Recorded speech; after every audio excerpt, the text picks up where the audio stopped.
Having an exceptional relationship with your spouse affects every single aspect of your life and is crucial for experiencing your dream life together. I'm Rob Murgatroyd. And I'm Kim Murgatroyd. Listen in on our honest, filter-free conversations as we navigate life and business together without killing each other. You'll learn by osmosis how to transform the friction you feel in your relationship into a purposeful foundation that will allow you to grow together. Welcome to the Friday Podcast. Kimberly, rested up Murgatroyd, how are you this beautiful Tuscan morning?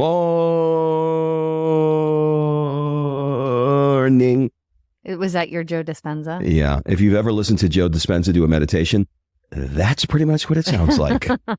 I actually feel really good for the first time in 2 months. I have been so tired and I was telling Rob last night, I said, I feel like over the last 2 months, it's been so hectic between hosting events, school things, friend things, parties. Look, I know this is first world problems here, but it's like too many people, too many conversations. It's so crowded in the city. Like I just feel overwhelmed. And over the last 2 days, I've been taking naps in the afternoon. I've been doing the world's longest new calm sessions, which you can Google that and figure out what that is. And today I slept till 9. So I actually feel pretty spry. You know what's interesting? When you think about like all the different things in your life that you're trying to create balance with, right? Whether it's food or diet, even the best of things like traveling, you do it too much and you get burnt out. Even conversations, you have conversations with friends and you find that you're doing them like you got a lunch with great friends and a dinner with great friends 5 days in a row. You don't fucking want to talk to anybody at the end of the week. Parties. And well, that's the thing. So people always, when I say I'm an introvert and people are like, no, you're not. You don't get energy from it. It's not that you dislike it. You just don't get energy from it. No, it actually sucks the energy out of my body. Because you're giving the energy to the conversation. Right. And I want to go all in. And the same in like Sophia's last like month of school and just all of the things. So anyway, I have been way overtired and probably pretty bitchy. And hopefully now I'm back to balanced and don't even comment on that.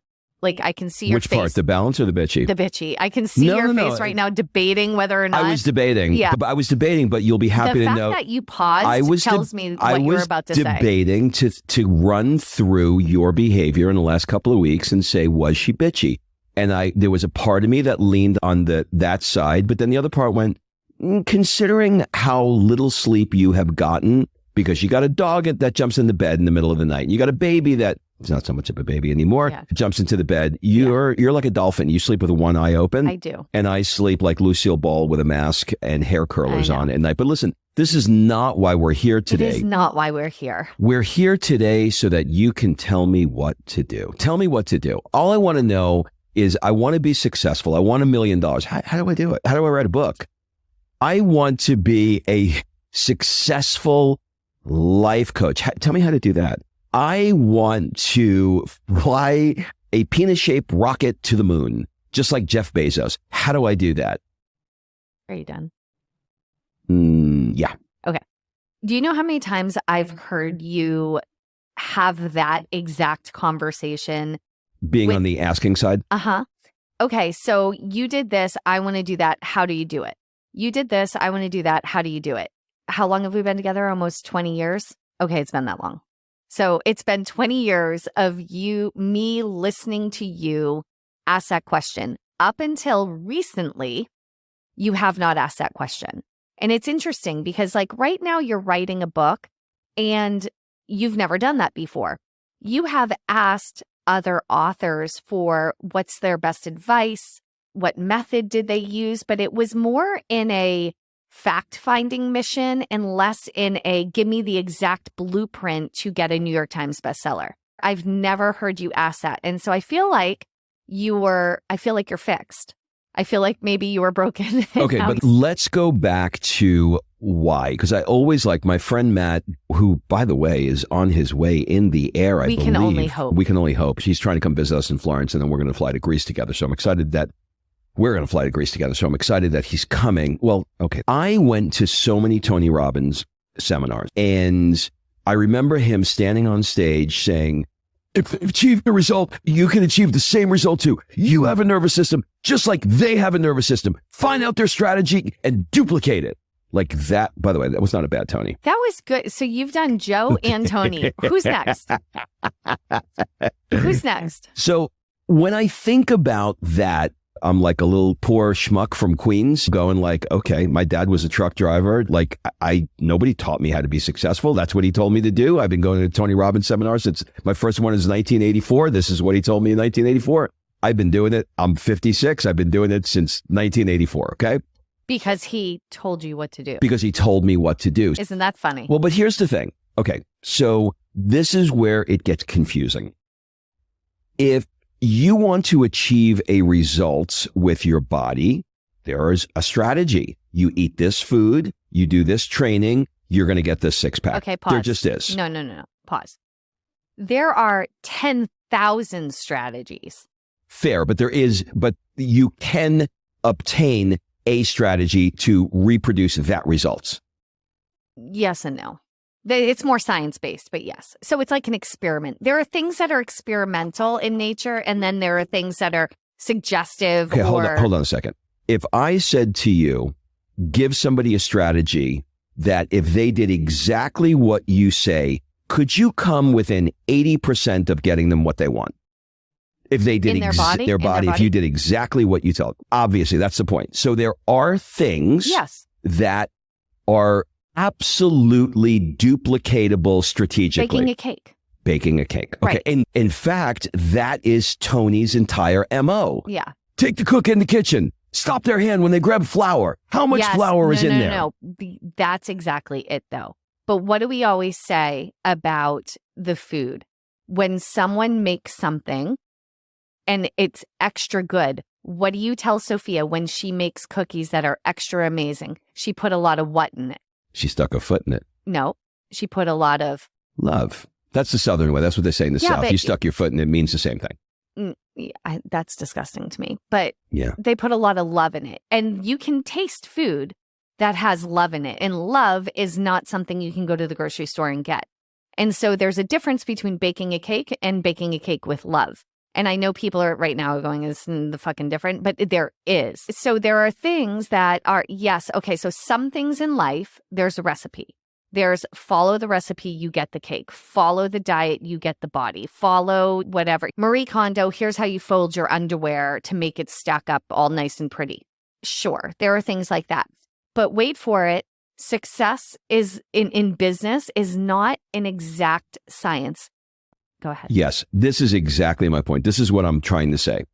Conflated is a bad word. I took this strategy to be the be all and end all. If you want a result, no matter what your result is that you want, there is a strategy that you can follow and you can reproduce the exact same results. Okay. I have a hypothesis. Yeah. I think if you and I did a regression back to 1984 in the first Tony Robbins event you went to, where he said, find the cook, put him in the kitchen. I bet there was an entire context around that you missed because you don't care about context.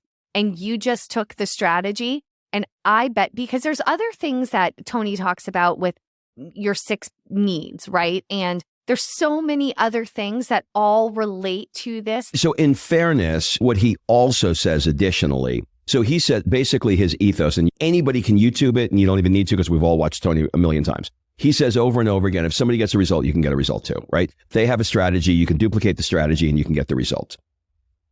What he also says is the definition of success is know what you want, notice if it's working. If it isn't working, change your approach. To change your approach means you have to change your strategy, right? So in fairness to your point, there isn't one strategy.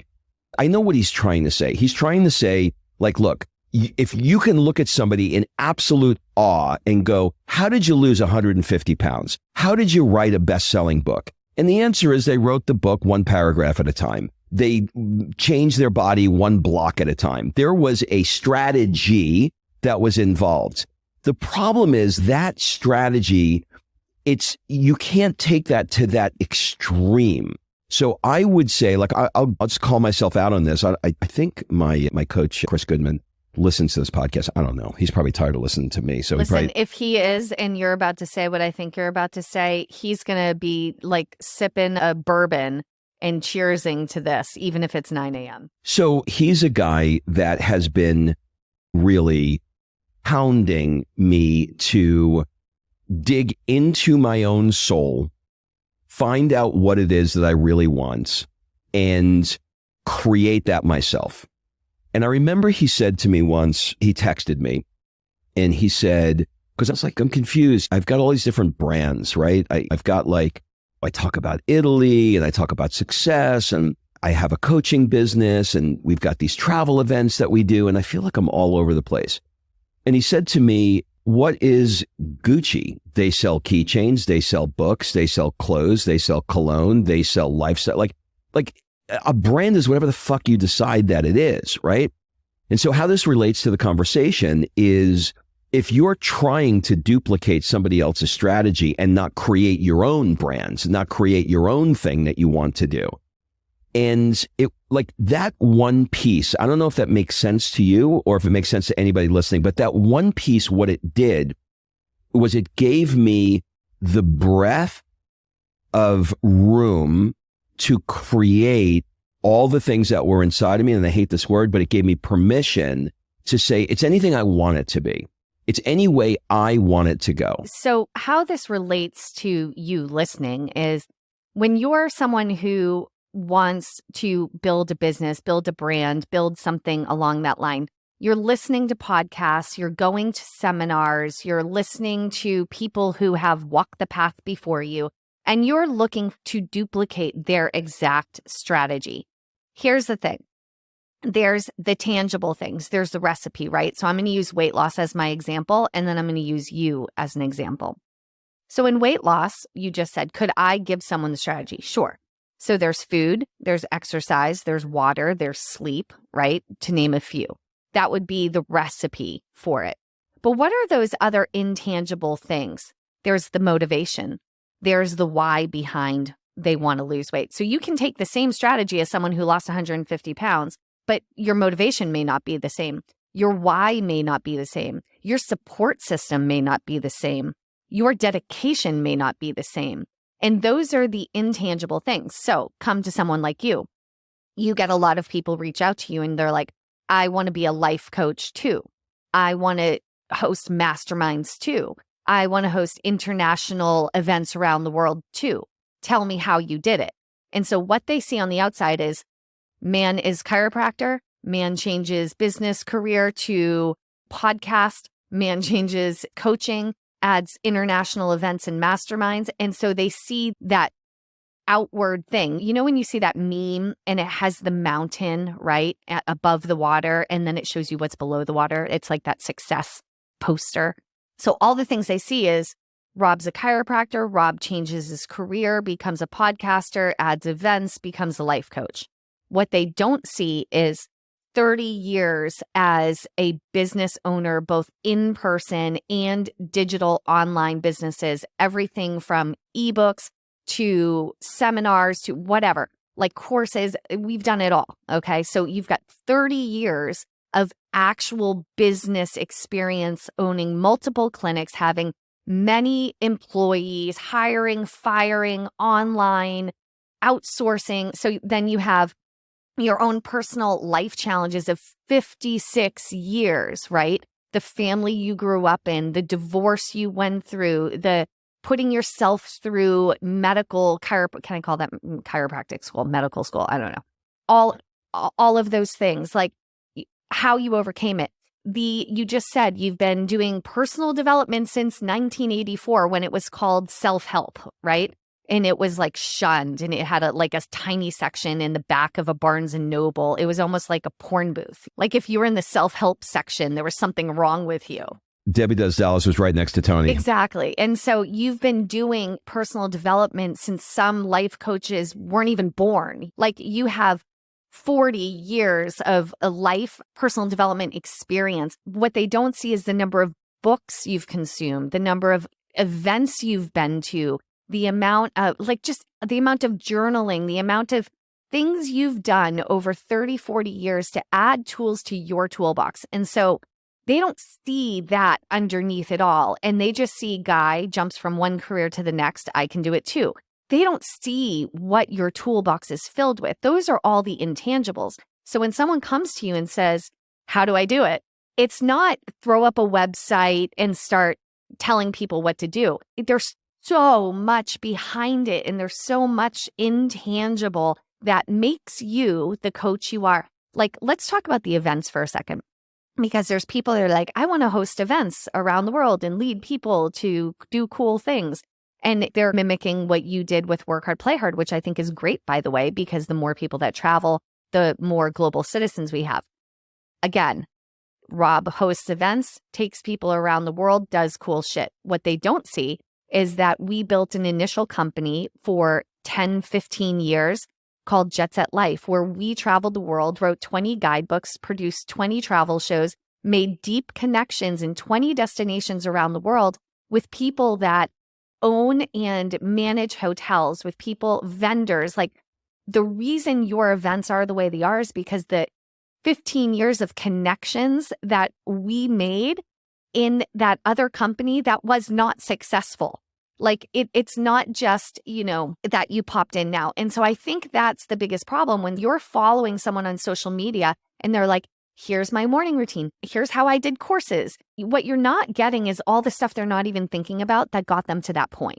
Yeah, I think so. And I think, again, you don't want to throw the baby out with the bathwater, right? You can't say that I'm going to ask somebody for their strategy and duplicate it for all the reasons that you mentioned, because each person, they can give you their path. They can give you the thing that came to them, but their path was their path. If you want to lean into the spiritual side of it, perhaps that this walk was designed specifically to go down a road that they were meant to go down. And that is not your path. Your path is to go down a different road. Now, I do think that there are principles and strategies. So if somebody were to come to me and say, hey, look, I want to do an event like you do, and I need some coaching on it, I can give them broad strokes. And I can say, look, these are the things people waste time on.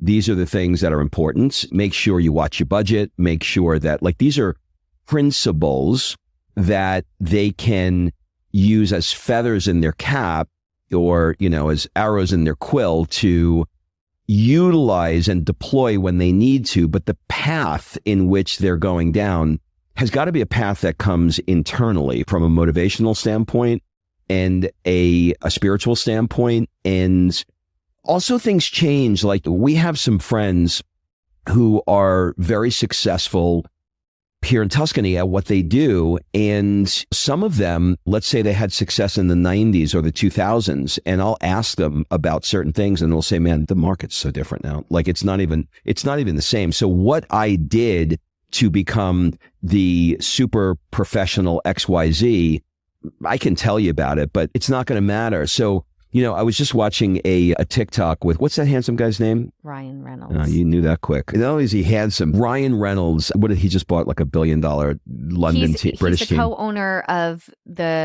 some soccer team in England. And then he's also just sold Mint Mobile. It's fucking crazy. Like, it's crazy. Like, this guy came out of nowhere. Do you know what I love the most about him, other than the obvious? Okay. And I'm reading Playboy for the articles, right? No, I'm going to tell you what is the most attractive thing about him. His wife, when he was getting an award, you should watch this TikTok. His wife got up on stage and talked about him. And the way she talked about him and what she said about him is what every woman wants in a husband. And so, give me the strategy. Tell me how to do it. Exactly. Right. Can I reproduce strategy, no, or it's I have to be Ryan Reynolds to make you happy? Is that what you need? I have to be Ryan Reynolds to make you happy? No, I'm going to take you back. I want you to want to do the dishes. That's it. You can do the dishes. All right, what did she say? She just talked about how it doesn't matter what project he's involved in, if he's got war paint all over him or he still has like fake open wounds. When he's done working, he rushes home to be with his family and he comes in looking crazy. He doesn't go in the makeup thing and get all of it off and go out with the guys after. Like he wants to be home with his family. Okay, this is a great example, okay? So I can say when I'm on location shooting my next action hero movie, I'm going to come home just like Ryan with war paint on me, right? But what I have to do is I have to look and say, okay, what is my version of Ryan Reynolds? No. Do you actually want to come home and be with your family? Like you can't. The intention behind it was so clear to her. Okay, I will be home with my family. Nobody talks like that, honey. Nobody talks like that. Sophia did it to you the other day. Nobody talks. Yes, Sophia did it the other day. Whenever all women are doing the voice of men, I don't know why this happens or how it happens. I'll say, Kim will be explaining something and then she'll say, and then you say, oh, I'm going to come home late tonight and I don't care. I was like, when did I ever sound like Snuffleupagus? I've never. What did Sophia do the other day? She literally did the exact same thing. She said, and Dad, you come over and then you're like, Sophia, I'm like, I don't talk like that. Okay, but at the end of the day, going back to it, here's what I think it is, right? So someone will come to you and say, I want to be a life coach so I can have a location independent income and live in Costa Rica, right? Someone comes to you with that and they're like, how'd you do it? You have the life I want. How did you do it? I think the first question needs to be, why do you want to be a life coach? Because if the answer is because it worked for you and I want your life, then that's a problem.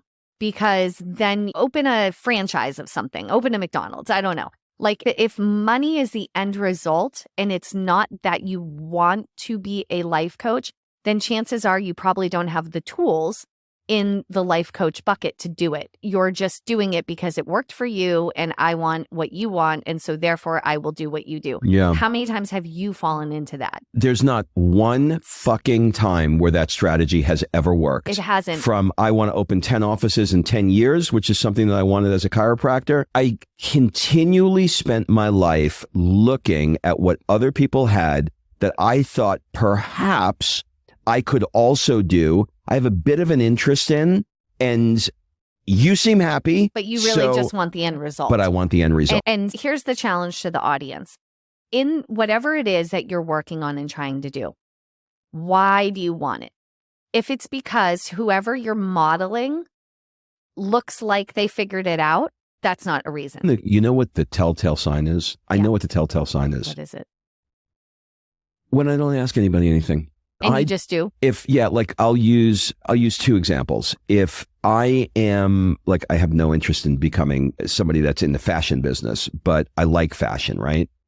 I don't ask anybody. Like I'll have a conversation about it, but I don't say, do you think I should buy orange pants? Right. You're not asking for approval and you're not asking for a print. And frankly, if you like it, great. If you don't like it, great. Yeah, I don't care. That's not me. I am the guy that if somebody says something they don't like, I'll change it because I feel embarrassed.